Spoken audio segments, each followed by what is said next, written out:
Are UFOs a new thing? There are those who are talking about the fact that maybe the UFO phenomenon is not a new phenomenon. It's been around not only for decades, but actually not only even centuries, but thousands of years. So this is What's Up With That? And today we're starting off our What's Up With That series that we will call the UFO series. And I don't know how many sessions we'll have in it. Maybe I have listed about 7, maybe 9 different aspects of the UFO phenomenon because it's quite involved and there's a lot of angles to it. So it's a very interesting phenomenon. There's a lot of things we could be talking about. So at any rate, today I'm going to do an introduction. And today is, of course, Thursday, November 28th, Thanksgiving Day here at 26 2nd Avenue.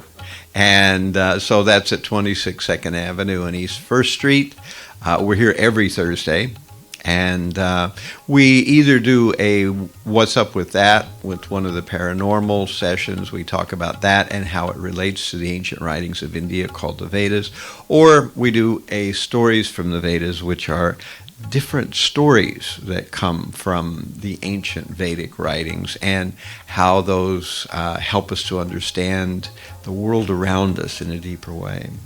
Okay, so the YouTube channel associated with this particular YouTube series is called Krishna Was Up, Krishnawazzup. All right, so today we're going to be talking about UFOs, a grand and a quite large subject. Also, in general, in our world, a disreputable subject. So we'll talk a little bit about that. Not so long ago, the Navy released some footage of some fighter jets and their discussions as they were tailing a UFO object, which was doing things in the sky that basically we don't know any aircraft that does that. That's not to say that we don't have aircraft that could do that. But at any rate, this is part of the overall ball of wax that is the UFO phenomenon, where there are many things and many mysteries. So this is what I hope to cover today. We'll see if I can keep it down into about 20, 30 minutes. I usually run over, but anyway, we'll see how we go here. So this overview I'm doing, we'll discuss these things. The fact that it's a disreputable subject, why, and if that's changing. It's a difficult subject for a number of reasons that oftentimes people probably don't stop to think about. Why UFO and UFO phenomenon is difficult. It's not your usual subject. And possible explanations, if we look at the whole possibility of what kind of things we could come to a conclusion about the UFO phenomenon. And we'll talk about human testimony and the fact that the UFO phenomenon is at the intersection of a number of different controversial phenomenon. It's not just controversial in itself, but we'll talk about how it immediately bleeds over into many other things that are also controversial. And then we'll talk about the future of this series, what I hope to cover and maybe interest you in if you want to follow this particular series. Again, I'm thinking about somewhere between 7 and 9. Maybe there'll be more episodes in this. And maybe we'll get into some specific cases too, because there's a lot of interesting things that come out. One of the things that I wanted to do with this overview is to explain why UFOs in general are taboo. What made it like this? People see things in the air. People can't figure out what they are. Why is this such a tricky phenomenon? When I was young, as a kid, I would lie out with some of my friends and we'd look up at the sky in the middle of the night and we would see these things moving up around in the sky. And they weren't moving in some pattern that an airplane moves. They were zigzagging around in a way that was in the 60s. So they were moving around in patterns that we know airplanes don't do. We know satellites don't do. So what were they? Who knows? Maybe they were things that our military has designed. Maybe they were from an other world. Maybe they were from out of our galaxy. Maybe they're from our own solar system. Maybe they're from some other mysterious place. At any rate, the reason they're taboo is for a number of different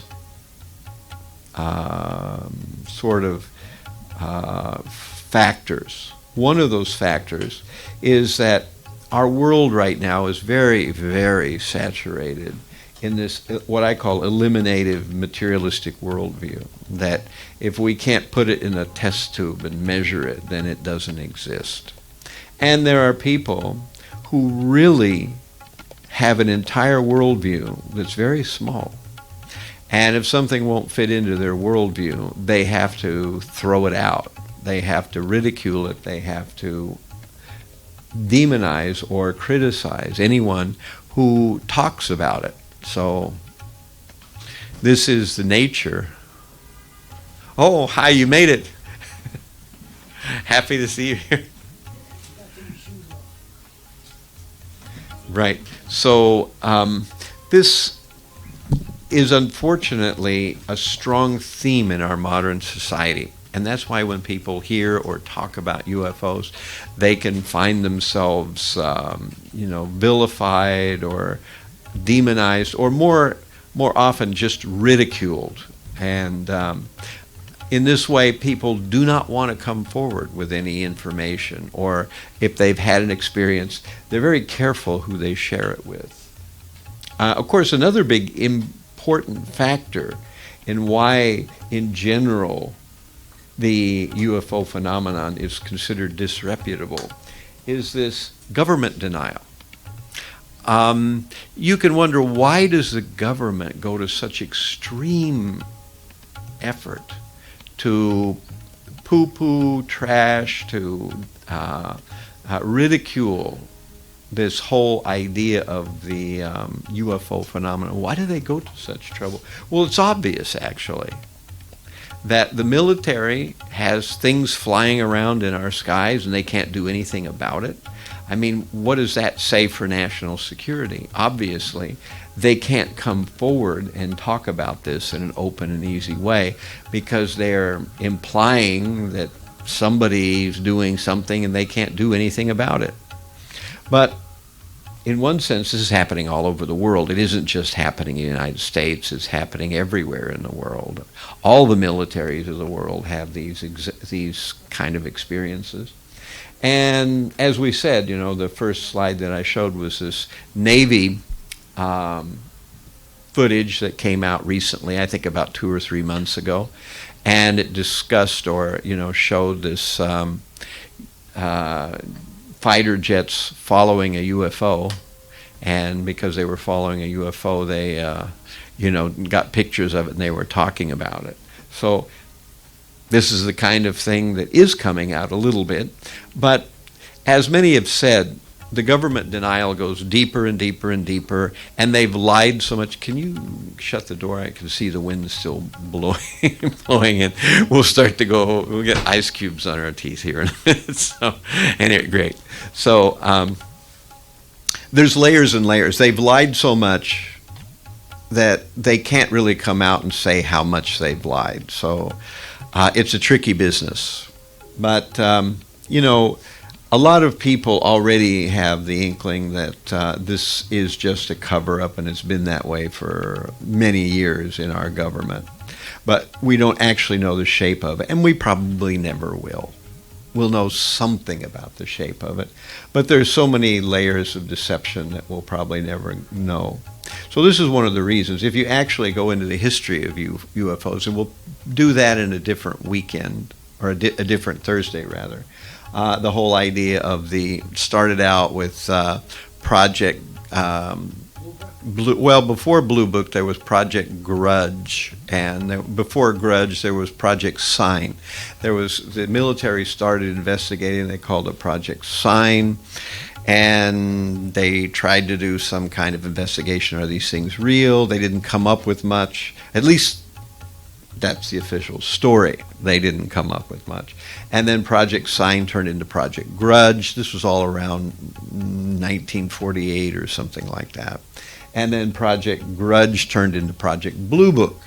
And then it became the Condon Report and the whole thing. All these, elaborate dancing around. And finally, at the end of it, they said, well, we don't think there are any real UFOs out there. We got nothing to worry about. So whatever you saw, it's probably a weather balloon, it's probably flares, it's probably some kind of, you're looking at the planet Venus, it's some aurora borealis or something like that. And that worked for some time, but it's not working that much anymore, except for people who have never actually investigated this or never had any experiences like this. So, of course, in our popular culture, it's a meme now to think, little green men and people who believe in little green men. It puts you in the same category with people with tinfoil hats and the whole thing. This is an interesting thing I just found out about today. The Encyclopedia of Pseudoscience by Dr. William F. Williams. And, of course, UFOs are right at the top of that, along with Bigfoot and, a number of other things. But if you read this, even some other, Skeptic magazine described the fact that this whole thing was really kind of just a collection of people's opinions, particularly his, Any rate, we'll talk a little bit about these, why people try to debunk it and how shallow their views are actually, both of science and of the whole UFO phenomenon. So, of course, we have self-proclaimed skeptics like this, William F. Williams. There are a whole number of them. And we see that people have deeply held prejudices and, in general, a fear of the unknown. So people don't want to go there, don't want to think about it. And some people are genuinely convinced that these kind of things are illegitimate, that they must be the product of somebody's either idea of how to make money or the product of somebody's illusions or fantasies or some kind of thing.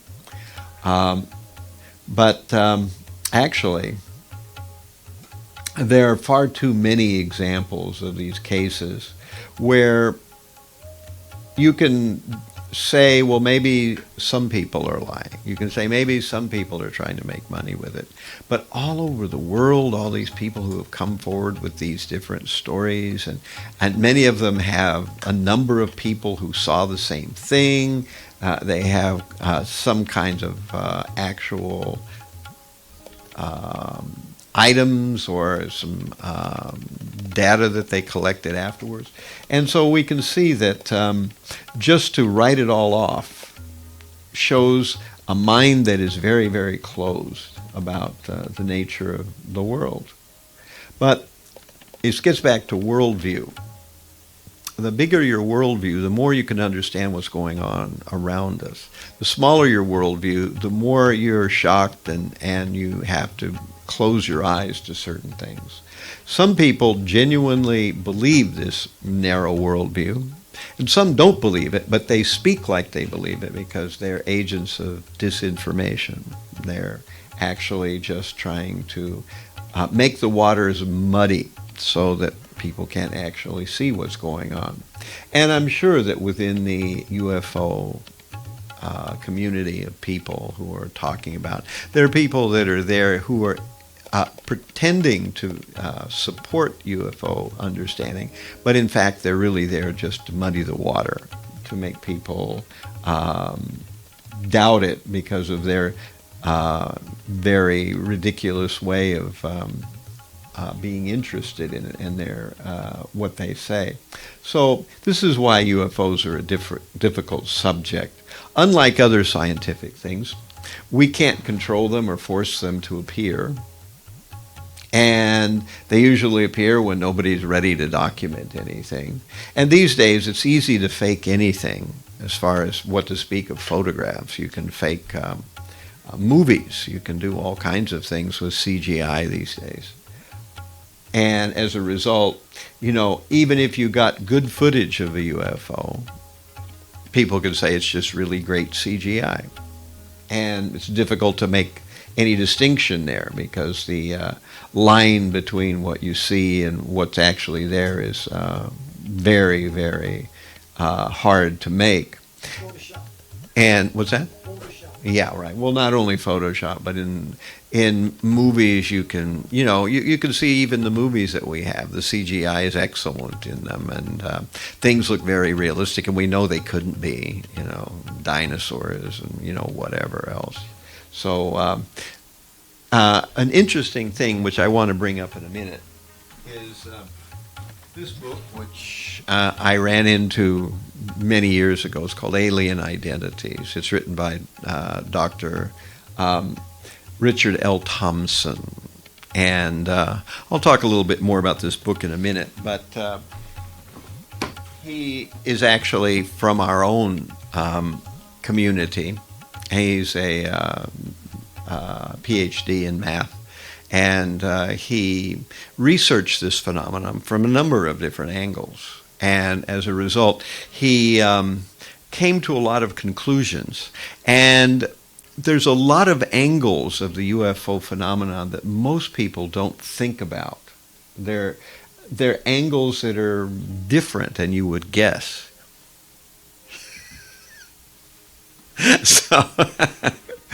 So these angles are very unusual. The fact that the UFO phenomenon also has a psychic dimension, and there's other kinds of things which are more than just the physical aspect, the actual, so-called aliens, so-called ships of various kinds. So sometimes more evidence can seem even less credible than less evidence. Because with more evidence, people think, well, these guys must have really worked hard to make this. It actually seems counterproductive. So there's no evidence that will convince someone who's a very convinced skeptic, no matter what it is, because either they'll say it's too sketchy and it could be anything, or if there's more, they'll say, well, it's a hoax of some kind or another. So let's look. This is the book here. It's connecting the ancient writings of the Vedas with the UFO phenomenon. This is the main thing that I want to orbit around. This is ISBN number, and this is what it looks like. If you just punch in alien identities, you'll come up to this book. The first 5 or 6 chapters of the book, Thompson talks about the whole history. Of course, this book is old. This was actually, second edition was in 1995, so it's not a new book. And there's a lot of stuff that's come out since then.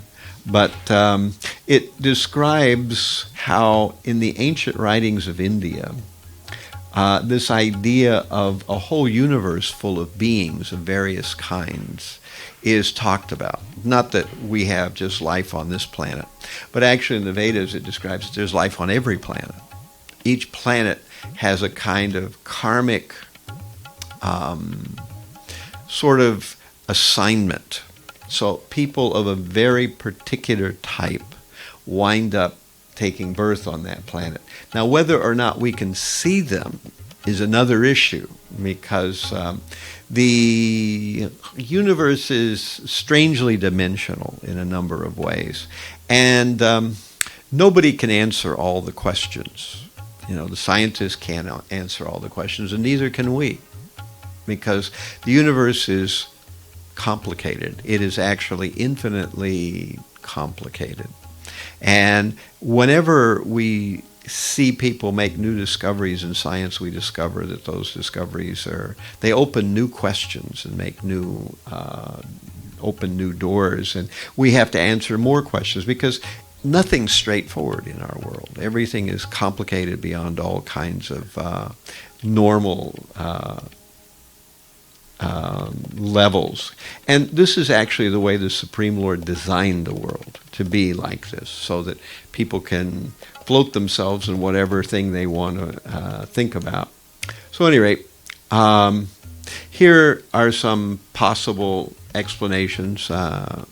Sadaputta, or Richard Thompson, discusses these. He has 5, but I just narrowed it down to 4 because 2 of them seem very similar to me. We could say that these are all just illusions and misconceptions. Some people probably think that way. Some can say that this is some kind of mental phenomenon, that people have some kind of thing happening in their brain, and because they've heard of UFOs on the news or on movies, they weave this into their own life in some kind of imaginary scenario. But this is one of the views. We could see this as maybe this is a worldwide hoax on a massive scale. But generally, I think the most reasonable of these is, though there are mistaken sightings, there are lunatics, there are hoaxers, there's also real sightings, and they're worth investigating. We see these photographs of things that before Photoshop existed, there was no way that you could do them unless you had the budget of some kind of Hollywood studio. But generally, you have to think that it must be one of these things. It's all illusions or misconceptions. These are mental phenomenon, or it's a worldwide hoax, or there's something real going on here. And if it's real, what is it? And maybe it isn't just one thing. Maybe it's a number of things.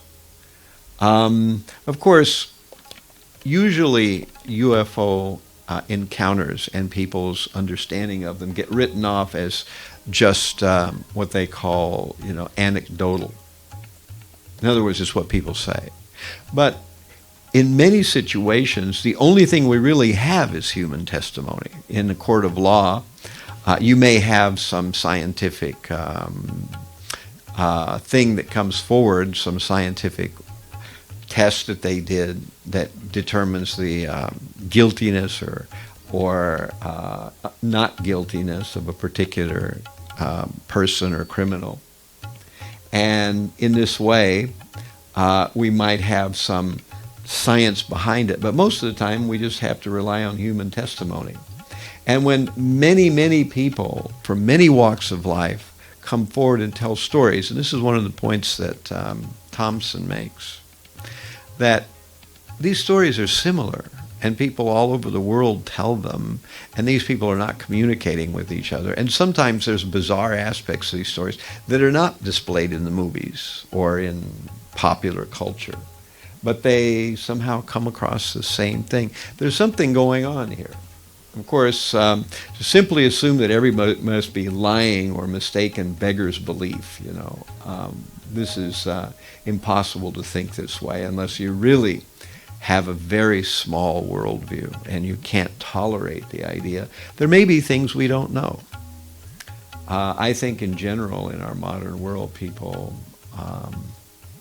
feel that our culture and our leaders, our intellectual and scientific leaders, know more than they actually do. And in general, I think science people think that they know more than they actually do. People who are genuine scientists know how many holes there are in everything, because it's just the way the world is. That's not a slam against science. It's just the way it is.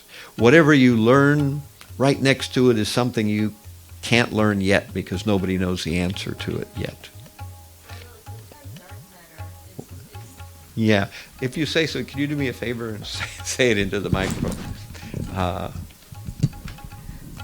Yeah, I mean, to your point, the term dark matter is the matter that's not known to science, and scientists acknowledge that, and that's like the leading scientist talks about that, and that's most of how the universe is composed of, and there's so little that we experiment with.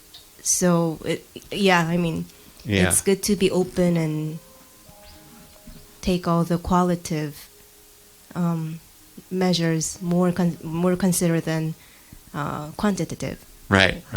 We see that in general, that there's a lot in science when people are being honest about what's being known and what's being researched. There's a lot of holes in things. There's nothing wrong with that. It's just the way things are. But when people try to create this facade that they actually have it all figured out, that's when we get into trouble. And so people who are genuine and honest scientists can understand that this is just the way it is, and that we need to have a certain healthy understanding that maybe somewhere along the line we'll learn something new, something that we think now is actually incorrect. And once we remove that splinter from our eye, then we'll be able to see things even more realistically. All right, so I'm going to try to move fast here so we can have some open discussion here. So the intersection of many unusual paranormal sort of disciplines or paranormal controversies is the UFO phenomenon. We have to talk about long-range space travel. That's one controversy in itself. Cryptids, beings on this planet that are not known to be species to our humans, our particular way of looking at the species that walk on this planet.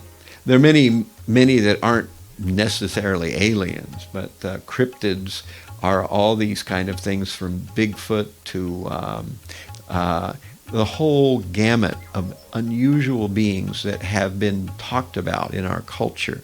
In South America, you have these skulls they found with very elongated,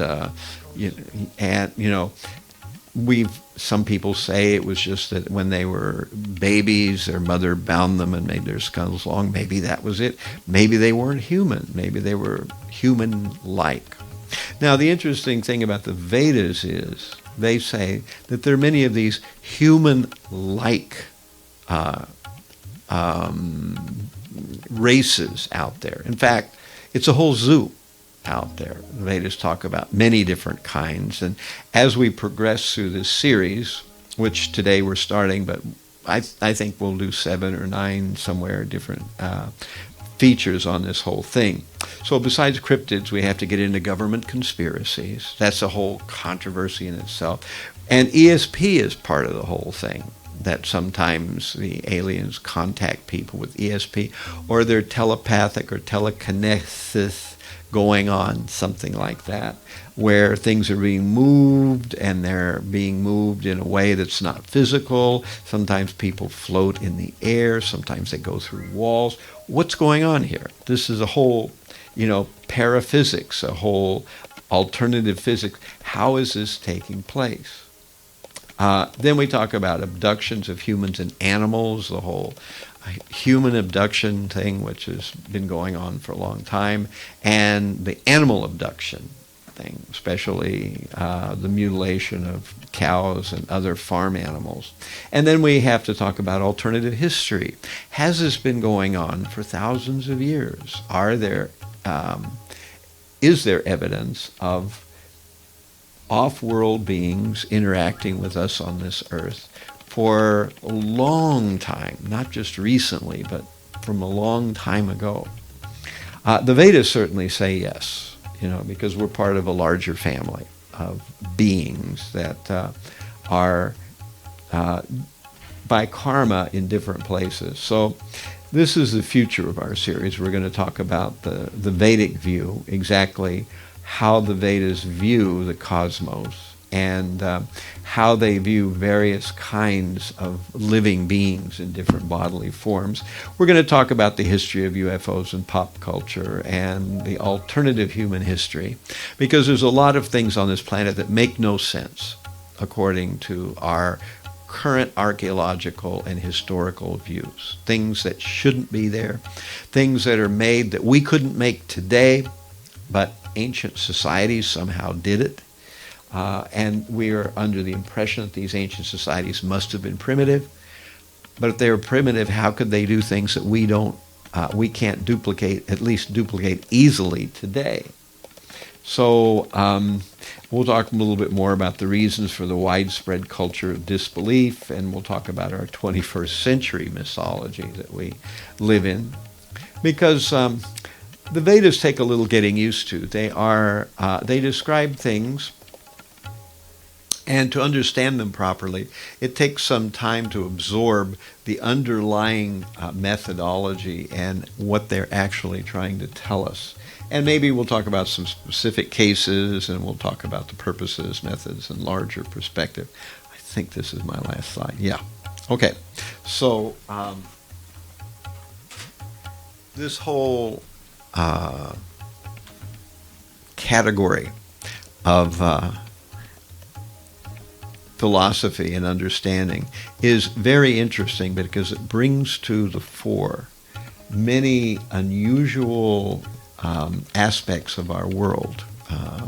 The idea of societies existing that we are not able to have any direct contact with. And we see all kinds of things that went on in the past that we have no explanation for. And we see things going on today. Like you see those things in the sky. And when I was a kid, I saw them too, flying around at weird angles. And what were they? We have a farm in West Virginia where we have a bunch of devotees living. And one day, when was this? I think 10, 15 years ago. That's when I was living there before I moved to New York. And, I was up on a hill and somebody called up on the phone saying, there's a UFO overhead. And I thought, yeah, sure, okay. Well, let me go see if there's a UFO. And so I walked out and I was walking down the hill. I didn't see anything. And then as I got to the top of the hill, actually, there I saw something that was moving very slow with lights, no noise whatsoever, absolutely silent. I don't know any aircraft that does that, and if I'd known what I know now, I would have run probably. But at that point, I just thought it was amazing that I was seeing it. But, you see these things and you wonder, what is it? Is it one of some hidden military projects that is far advanced and we're not being told about? Are they beings from another world? What is going on there? Of course, we can't answer those questions. It was, kind of, one of those things. But I think a lot of people in our world have had some experience similar to that. Some have had even more drastic and life-altering experiences, which I'm glad that I've never had. I don't aspire to have one of those experiences. But certainly, there's different groups out there. Some are certainly malevolent, and some don't use the same technology that we use. They use a completely different kind of technology. So it's not necessary for some types of off-world beings to use this gross technology that we're familiar with. They can go from point A to point B in a completely different manner. And this is something that's been talked about not only in India, but in many of the ancient cultures of the world where people had mystical ways of going from one place to another. So I want to kind of open up. Do you have any questions or any realizations or anything you'd like to add to the discussion? Are you familiar with that 5,000-year machine in Afghanistan? Well, I've heard about it. I've heard about that. That find. They asked the military personnel to move out of the cave Mhm. in Afghanistan, and they disappeared. Nobody knows. Oh, I'm sorry. There was a 5,000-year machine that was inside a cave in Afghanistan, Uh, and they asked military personnel to move the UFO out of the cave, and the military personnel that once they touched the UFO, they completely disappeared. Nobody knew what happened to them. And they moved that UFO to Texas. I forgot what town. And I know someone from Texas. I asked him about the story about that, and I asked him if it was true that there was extraterrestrials. They didn't want that UFO moved from out of Afghanistan because that was a burial site, and that military base was attacked. It was on YouTube, and you see explosives all over the base. So I spoke to this gentleman. By who? By extraterrestrials. By extraterrestrials. Yeah, okay. because they told the military don't move that UFO because there was a burial site with dead extraterrestrials inside that UFO. So I asked this gentleman that we communicate with each other. He was from Texas, and he verified that story was true, that the base was attacked by extraterrestrials. So it's crazy. There's a lot of unusual things going on. It's difficult to know for sure with many of these stories how much is fact and how much is fiction. And some stories may be completely factual, whereas others may be just concocted to make us think something that is also not real. But what we can be sure of is with the quantity of all this going on, that there definitely is something going on, and that there are off-world beings, and they're visiting us and doing different things. And the Vedas have talked about this for centuries, that there are... it's interesting that in Sanskrit, this is described in the book Alien Identities, that there are different words. Like there's a word called Kim Purusha. That's one of the categories of off-worlders. And that is a conjunction of two Sanskrit words. Kim means what? It's a question word. And Purusha means human, or are they human? That's the name of this race. And there's also Kinnaras, which is, again, a conjunction of Kim and Nara. Nara also means, is it a person? Kim, is it a person? So and another really peculiar word in Sanskrit is the Nivit Kavachas, and that comes from three Sanskrit words being put together. Nir, which means not, Vit is air, Kavacha is armor, or armor that has no air, or armor that is airtight, or something like that, which suggestive too. Of course, many people have heard about Vimanas, they were described in the Mahabharata and in other Vedic literature, the Srimad Bhagavatam as well, these flying machines. And why would an ancient culture talk about flying machines unless they were seeing them, unless somebody was using them? And the descriptions of them are not, one of the things that Sadaputa or Richard Thompson discusses is that in Greek literature, ancient literature, there's a story of Icarus who got some wings with wax, and he flew too high and he fell down. So his idea was flying with wings, which we know is not really possible for humans with our, physique. We weigh too much to be able to lift ourselves off the ground with our own arm power. But the Vedas don't talk like that. They actually talk about machines with wheels, and in some cases they talk about what appear to be floating cities in the sky, and they move around. And there's one particular story where it discusses Shalva, and he had an airplane that flew in the sky, and sometimes it appeared to be many, and sometimes it was one, and it would sometimes vanish and sometimes reappear, and it was definitely a contraption.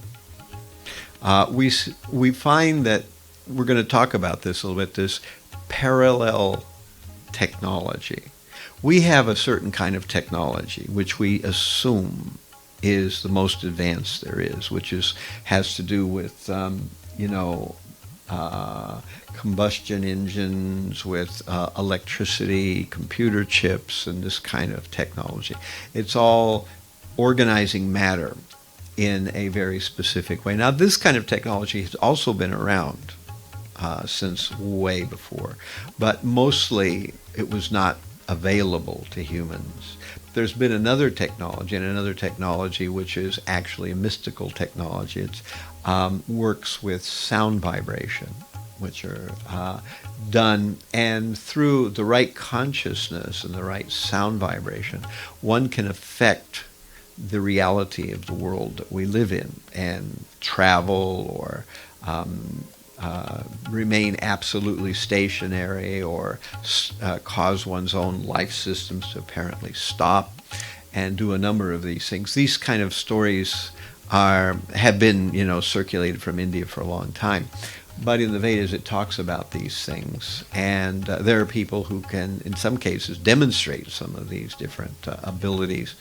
Although we're not really interested in developing them. What we're interested in doing is developing spiritual life. But it shows that there's another technology that does the same thing that the technology we use today does, but it does it in a different way, through a different kind of methodology, where you can communicate to someone far away without using a cell phone, where you can travel from one country to another without using an airplane, if those countries are far apart. And there's a number of these things. We'll talk more in detail. Any other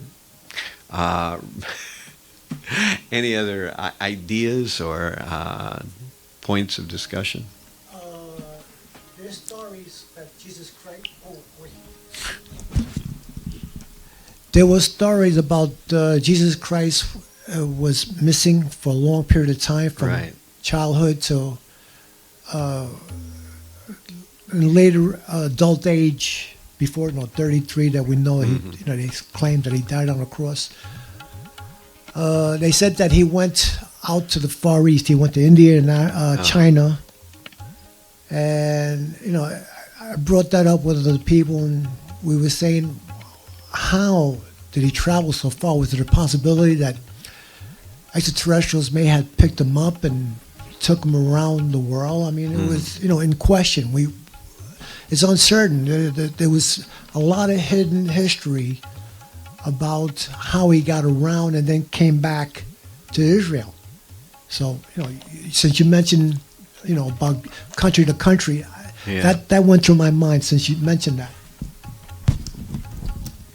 So, at any rate, these are the future things. So I can see maybe at least 7 episodes where we'll kind of hone in on one of these concepts and kind of investigate it a little bit deeper, because this series is too big to just go over in one session. And I'm really trying to keep my YouTube, I'm already at 40 minutes here, which is more than I wanted to be. But at any rate, I'm trying to keep them kind of shorter, and we'll see how it goes. So I'm going to wrap it up here. Next week, we're also going to do another session on UFOs. And we're going to talk a little bit more about the Vedic view. I want to get this out right away so that we'll get a sense of how the Vedic picture looks. But I won't be able to do it all completely at once because it's big and it requires knowing a lot of things. And usually I've discovered that people coming from a Western background find it difficult to assimilate some of the things. We have many preconceptions, and only after a lot of time do some of these preconceptions start to we become aware of how we view things through a certain platform. And we begin to look at them through a different platform. And then that very significantly changes the way we look at the world around us.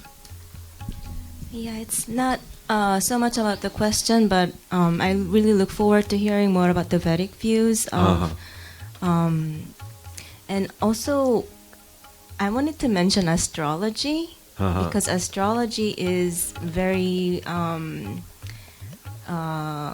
it's from the Earth point of view, and Earth and the how the sun hits the Earth. So, and there's like soul purposes in astrology, and how people are born with their soul purposes.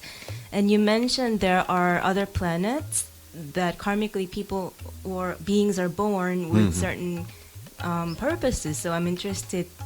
Maybe there will be more systems or more universal cosmological what would be the word, systems to like connect.